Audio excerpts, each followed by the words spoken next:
Hey y'all. Well, this is Wednesday night, August 9th. And I'm cooking dinner. It's on my range, but we're doing it with camping lanterns because we've had a lot of smoke and clouds and rain, and because of that, very little power being generated. Well, tonight I had just got home after being in town all day, and Brian came out to the garden as I was picking vegetables and said, "Oh, I need to talk with you. Our generator just died and we won't have enough power to get through the night. So we're borrowing my sister and brother-in-law's generator to get us through tonight, and then he will be working on our generator. But this is one of those things, when you go off grid, you better be prepared to jump and do something else. I'm very fortunate that I have every way I need in order to cook and take care of us. But at the same time, our batteries for our house will only hold so much, especially when they're not being charged. So Brian and Shayna have gone to borrow a generator to get us through tonight. And then tomorrow, I'm sure he'll be working on either our big generator or our backup generator that wouldn't run. But this is one of those realities. So when you're off grid, you can't just call the power company and say, "What's going on? Fix it." You have to be ready to fix it yourself. So just wanted to give y'all kind of a heads up and let you see what we do and how we do it. This is not a huge deal, but at the same time, it's not life as usual, and we have to be ready to take care of problems when they come up. So anyway, I hope you all have a wonderful evening, and we'll have an update when I know what we're going to do. Bye for now. Hi everyone. So you already saw what happened a few days ago. Our generator, just something big happened, and because we were running it so often, because of the smoke and the clouds from the rain, it's just been a tough year. We've had heavy snows, heavy rains, washed out roads, heavy growth of weeds. We have had fires and smoke and you name it this year. And this summer we've had a lot more afternoon thunderstorms and even just cloudy days than normal. So we've really been running our generator a lot more than normal. And because of that, it put a stress on something. We had a backup plan, which is a gas-powered generator that'll give us enough to keep us going. However, we loaned it to a friend who didn't return it in the right shape, and that wouldn't start. It would start, it wouldn't run. Probably dirty gas or something in it. We can fix that. But that was our backup. So then we had to go from plan B to plan C. And we're fortunate that we were able to borrow a generator.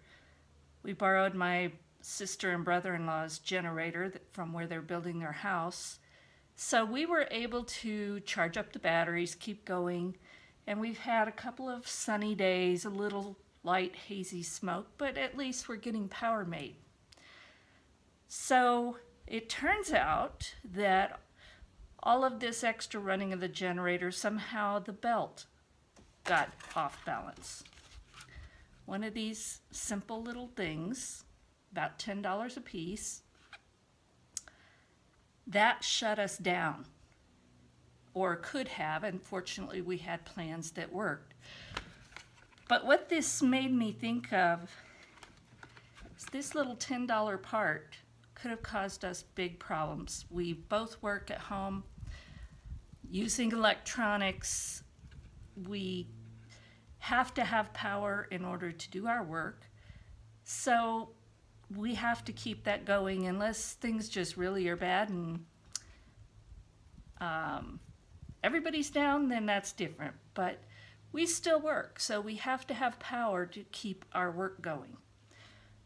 So what this brought to mind is how important it is to think through every step. I'm not talking zombie apocalypse, really. I'm talking the things that really happen. We have been stranded at least twice this year from washed out roads. We were nearly stranded from fires that could have cut us off very quickly. We have one road in and out. Well, we have a Jeep trail the other way, but let's just say it wasn't even close to being passable last winter. So you have to think about your situation, whether you're off-grid, in the country, whether you're in an apartment in town, no matter what your situation. I think all of us really need to sit and think through the things that could cause us either great difficulty and sometimes harm. So, first step is, okay, I bought an extra belt for the generator. That was easy, and it's very small, easy to store. But it's just that little simple thing that can trip you up. We all think food, water, medications, toilet paper, whatever it is, we all think of those for our preps. But what we need to be thinking is beyond that. What kinds of things, simple as they might be, could be a big stumbling block. We have had to deal with not being able to get to town and buy food and whatever. That's easy. These were difficult to find, believe it or not. I was running around all over town in Reno with Hot August Nights, which is like classic hot rod type car show that completely overwhelms the city for a week. It wasn't fun, but I got this done, and now we have this piece in place. But what pieces do you need to put in place? I've lived in San Antonio, Texas, where there can be flooding, there can be hail, tornadoes, hurricane force can even reach inland sometimes. Usually it's downgraded by them, but I've lived in Houston. Hurricanes were a problem.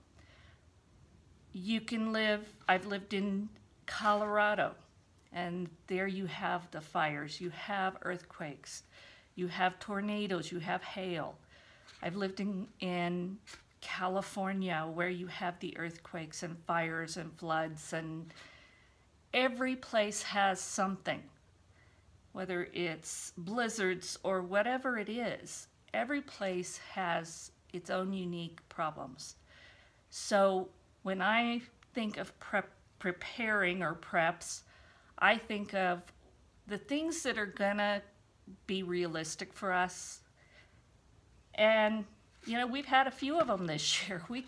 We have had our share. So think about it. Think about the things that you need for yourself and for your family. And go beyond your short little checklist that the government hands out. Think about the things that either can give you comfort, or in our case, this would have shut down our work. We probably would have figured a workaround. That's what we do. But it would have caused us real difficulty to keep doing our work from home. So think about these things. Think about what you can do to give yourself that little bit extra insurance for your family. And I'm so fortunate that Brian is so smart and so good at working around things and being able to fix things and do things. I'm very fortunate. Not everybody can do that. So think about your situation. And leave a comment. Let me know what your real dangers are and what you do that maybe is a little bit different, because I think everybody can learn from this. And so I just wanted to put that out there and just give everybody something to think about. And hopefully this will save somebody else some difficulty. But no matter what, just thank you all for being there. Thank you for sharing, and thank you for watching. And have a wonderful week, and we'll talk again soon. Hey, Kong.